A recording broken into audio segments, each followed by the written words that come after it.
काम चलो। जी हाँ। तुम जल्दी से भगाओ गाड़ी, भगाओ गाड़ी, भगाओ। गो। Get lost. तीनों। चलो जल्दी चलो। हाँ बेबी।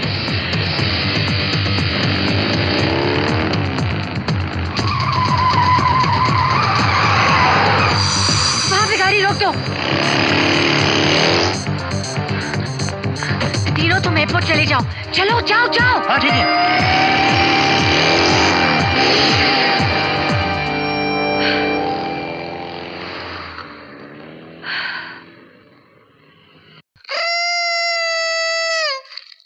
नहीं भंडारी साहब, आप प्लीज बात को समझिए। उस गणपत राव के बच्चे ने फिर से मुंह खोला तो देखो, ऐसे दोगले आदमी का कोई भरोसा नहीं है। और इम्पोर्टेंट बात यह है कि बर्थ सर्टिफिकेट की असलियत सिर्फ उसी को मालूम है। नहीं नहीं नहीं, सिर्फ पैसों से काम नहीं चलेगा। आप एक काम कीजिए, उसके घर में हर महीने इतनी शराब भेजिए कि वो नशे की हालत में अगर सच भी बोले ना तो कोई उसकी बात का यकीन नहीं करे। और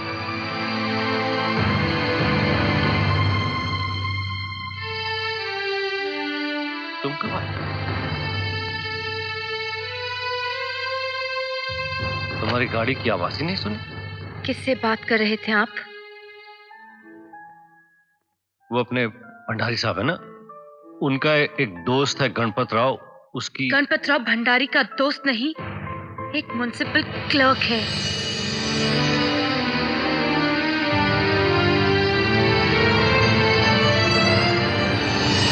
कौन हूं मैं?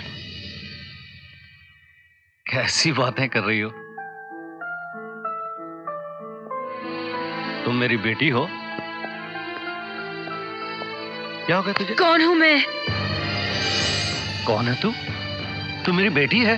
झूठ बोल रहे हैं आप, झूठ। You're a liar! Serena, Serena! You're a liar! मैं आपकी बेटी नहीं हूँ, नहीं हूँ मैं आपकी बेटी। सरीना! ये सब झूठ है, सब झूठ है, सब झूठ है, सब झूठ है। सरीना! झूठ बोलकर बेवकूफ बनाते रहेंगे आप। वो प्रेस वाला ठीक कह रहा था, आपने गणपत राव को रिश्वत देके मेरा नकली बर्थ सर्टिफिकेट खरीदा था। क्यों बताइए? What are you talking about? कहाँ मिली थी मैं आपको? कौन सी गंदी नाली में मिली थी मैं आपको? बताइए। कौन सी गंदी नाली में मिली थी मैं आपको? झूठ है ये सब। ये कौन सी गंदी नाली में मिली? चोट लग जाएगी।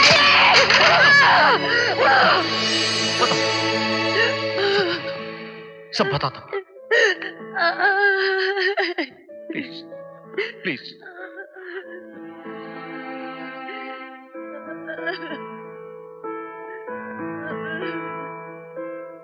ये सच है कि मैं तेरा डैड नहीं हूं। तूने साक्षी की कोख से जन्म नहीं लिया। वो बेचारी तुझे तो क्या, किसी भी बच्चे को जन्म नहीं दे सकती थी।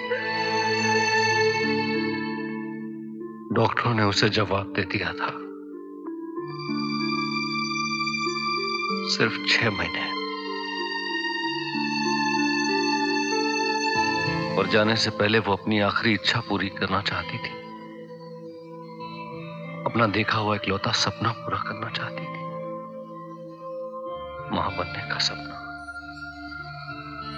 और रोज सुबह उठते ही मुझसे एक ही चीज मांगती थी, मैं कहीं से कैसे भी एक बच्ची लाकर उसकी गोद में डाल दूं ताकि वो अपनी बाकी की जिंदगी हंसते हंसते गुजार दे।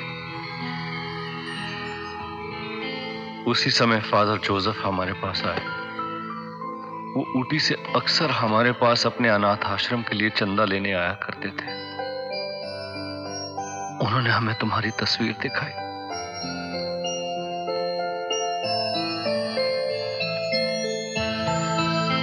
तुम्हारी आंखों में पता नहीं ऐसा क्या था कि तुम्हारी फोटो देखते ही मुझे ऐसा लगा कि तुम जैसे मेरी बिछड़ी हुई अपनी औलाद हो, मेरा अपना ही खून हो। मैं उसी वक्त फादर जोसेफ के साथ तुम्हें लेने के लिए निकल पड़ा।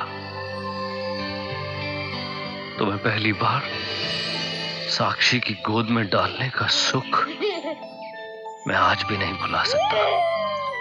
उसके सारे दुख, सारी तकलीफें पता नहीं कहां गायब हो गई। पागल हो गई थी तुम्हें उठाते ही। मैं उसे बचा तो नहीं सका, और जब तक वो जिंदा रही उसके चेहरे पर हमेशा मुस्कुराहट रही। इनफैक्ट जाते जाते भी उसके चेहरे पर एक अजीब सा सुकून था।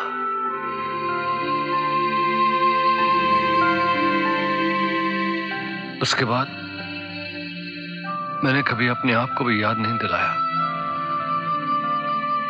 कि तुम मेरी बेटी नहीं, बल्कि वो घर, वो माहौल, वो शहर ही छोड़ दिया जिसकी हवा तक को हमारा राज मालूम था।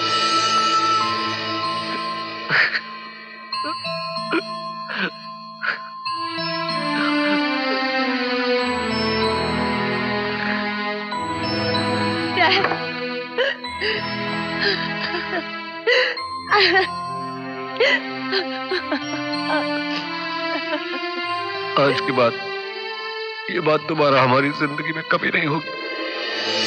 सच सिर्फ इतना है कि मैं तुम्हारा डैड हूं और तुम मेरी बेटी हो, बस।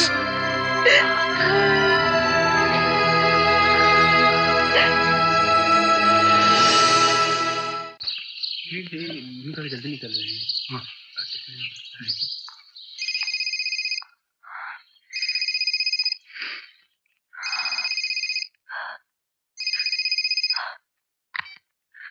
हेलो। अरे सरीना बिटिया, ये क्या उल्टा सीधा छप रहा है अखबार में तुम्हारे बारे में? Good morning sir. देखो बिटिया, तुम एक काम करो, उस प्रेस वाले के खिलाफ मेरे पुलिस स्टेशन में एक कंप्लेन लिखवाओ। बाकी उससे मैं अपने आप निपट लूंगा। जी उसकी कोई जरूरत नहीं, वैसे भी डैड ने उन पर डेफेमेशन केस फाइल कर दिया है। बहुत अच्छा कर रहे हैं। मैं हमेशा उन लोगों की तरफदारी करता हूं जो अपने लिए लड़ते हैं। ये प्रेस वाले अपने हाथ में कलम पाते ही खुद को शहंशाह समझने लगते हैं। देखो बिटिया, अगर वो प्रेस वाला तुम्हें फोन करके ब्लैकमेल करने की कोशिश करे तो तुम मुझे आधी रात को भी फोन कर सकती हो। थैंक यू सर, जब तक आप हैं तो मुझे किस बात की चिंता। Thank you very much. Goodbye. गाड़ी रोको। अरे लंदन टाइम्स, मरने का इरादा है क्या? अरे आप जीत गई मैडम, मैं हार गया। मेरा दिमाग खराब हो गया था जो मैं आप जैसे बड़े लोगों से पंगा लेने निकल पड़ा। हाँ, ये लीजिए, इस कागज पे अपना ऑटोग्राफ देकर अपना मुकदमा वापस ले लीजिए, और मैं कल के अखबार में अपना स्टेटमेंट वापस लेते हुए आपके पिताजी से माफी मांग लूंगा। राइट? डन? अरे सोच क्या रही है मैडम, मेरा अखबार नीलाम कराएंगी क्या? हाँ, मेरे दादा को दिल का दौरा पड़ जाएगा। अरे हमें आपके सच झूठ से क्या लेना देना यार। आप अपने महल की चारदीवारी में जो भी करना चाहें कीजिए ना, हमारा झोपड़ा तो हमारे पास रहने दीजिए।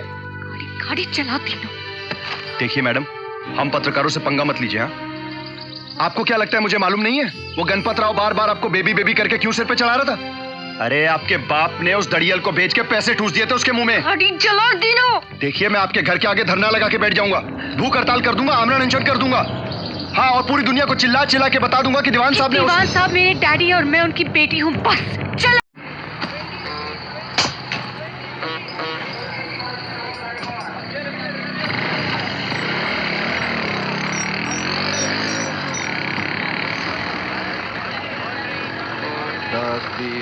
भाई साहब, ऊटी जाने वाली बस। 80, 90 और 20, 30, 40, 50, 60।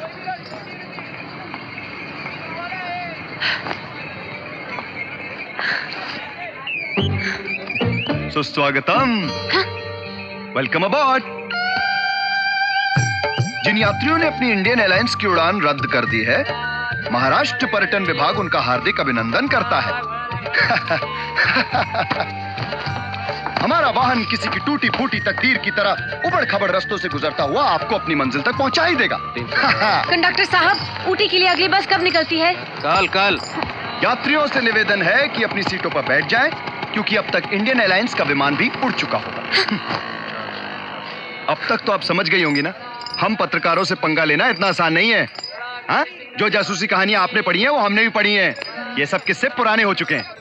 हाँ, एक बात है, अगर आप इस कॉन्ट्रैक्ट पे साइन कर दें तो आप अंदर आराम से बैठ जाएंगे और मैं अपनी 11 नंबर की गाड़ी पे हमेशा हमेशा के लिए गायब हो जाऊंगा। कैरेट?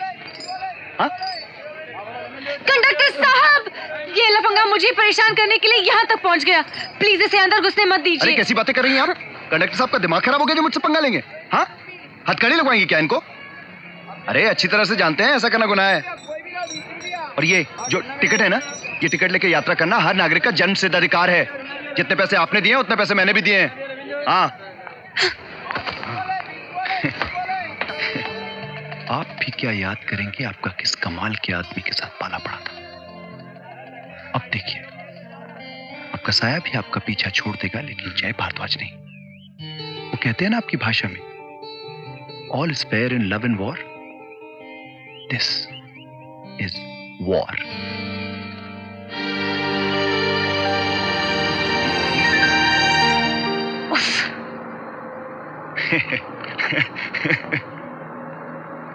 तू जहां जहां चलेगा मेरा साया साथ होगा। तू जहां जहां चलेगा बहुत खूब। मेरा साया साथ होगा। एवरीबॉडी, तू जहां जहां चलेगा मेरा साया साथ होगा। तू जहां जय के बच्चे, मैं तुमसे अपना पीछा छुड़ा लूंगी, समझे? मेरा साया